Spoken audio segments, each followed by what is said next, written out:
Bonjour, bonjour, on se retrouve donc aujourd'hui pour une nouvelle vidéo, c'est donc les sorties du mois de janvier. Alors j'en ai noté 10, voilà, je les ai mis dans ma wishlist, je vais un peu voir les premiers avis avant de voir s'ils resteront ou pas dans ma wishlist dans les mois, les semaines et les mois à venir. Donc on est parti donc avec le premier titre que j'ai noté, c'est La mort entre ses mains de Ottessa Moshfegh, c'est donc une sortie poche. C'est donc ça sortira le 17 janvier, donc c'est un thriller, oui. Ensuite, c'est un essai, c'est Comment jouir de la lecture, donc de Clémentine Beauvais. C'est donc chez La Martinière Jeunesse dans leur collection ALT, et celui-là il est déjà sorti le 5 janvier.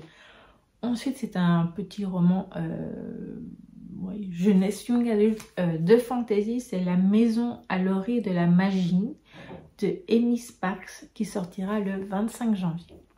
Ensuite, on va passer à une biographie qui me tente depuis l'annonce de sa sortie en anglais. C'est le journal d'Alan Rickman qui est sorti le 3 janvier.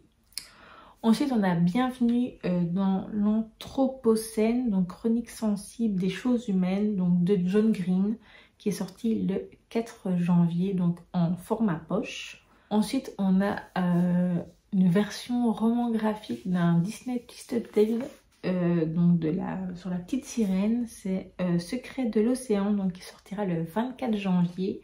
Et donc c'est la version graphique de ce roman, c'est donc Profondeur de l'océan.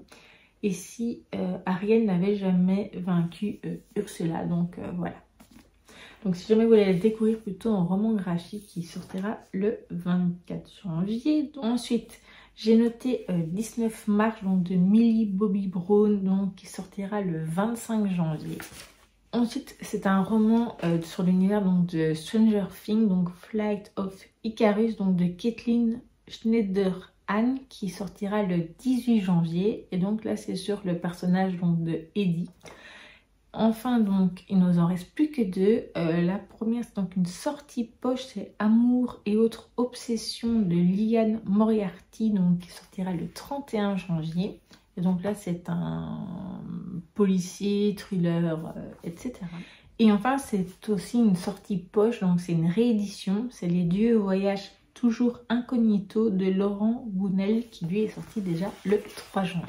Voilà donc pour les sorties, j'en ai peut-être raté des autres, mais je ne pense pas. Je pense que j'ai vraiment noté celles qui me plaisaient le plus. N'hésitez pas à me dire quelles sont les sorties que vous avez notées. Et je vous dis donc à très vite pour une nouvelle vidéo.